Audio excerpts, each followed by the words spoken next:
huge. The Wall Street Journal editorial board is calling it the art of the deal with Saudi Arabia. It says, quote, what will the U.S. get from MBS's, that is Mohammed bin Salman's, trip so far? The answer is cash money.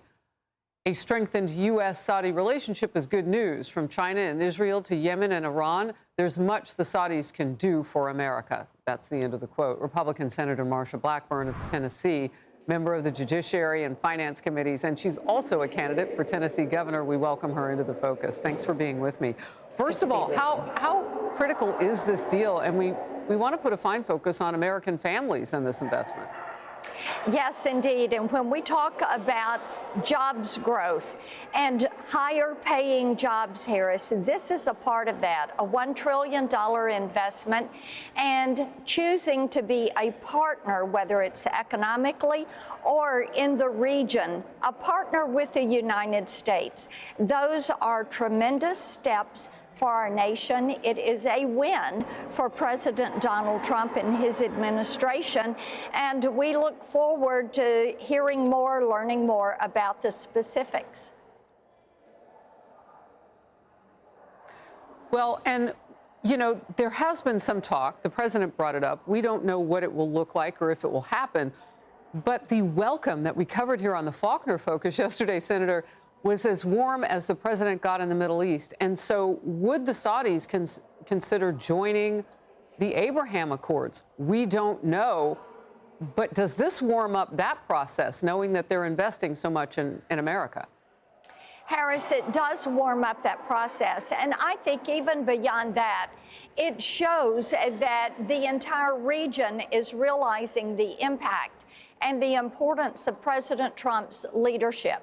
The way he has worked with partners in the region and the way he is working to create more partners in the region. I think that is significant.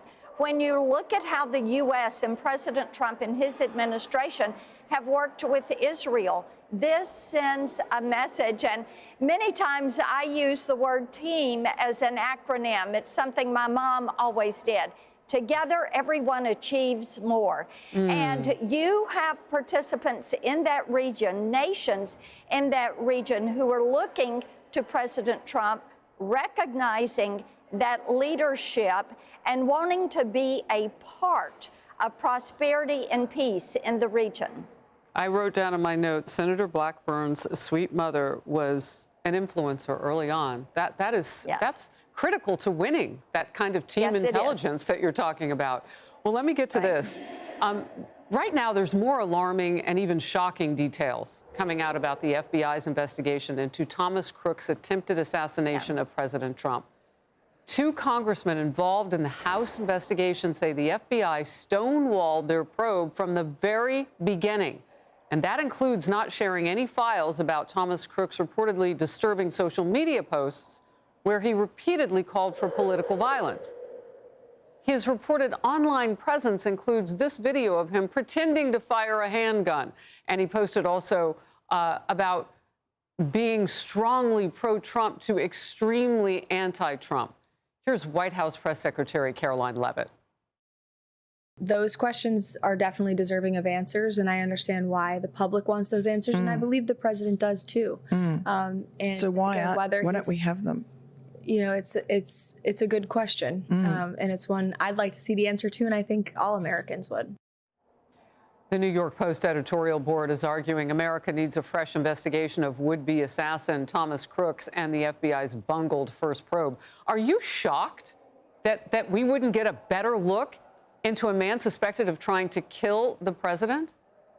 It is stunning that the FBI withheld this information. And Harris, as you remember, Christopher Wray, then the Biden FBI director, came before us, a little bit of a truncated hearing, and said there was nothing remarkable about Thomas Crooks and his online presence. We know that there is a very deep state at DOJ and FBI. We know they were weaponized against President Trump, against Senate members, against conservatives. We know now that they have withheld this information. It is absolutely disgusting. Does this need to be reopened? You better believe it needs to be reopened. Do we need answers on all of this? Absolutely we do.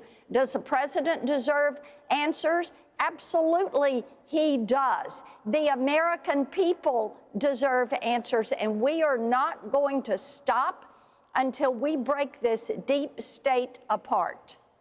Well, that is good to hear, because there have been 2 attempts on his life so far. Right. And it's disgusting to think that if there was a chance to know more about this, that we wouldn't.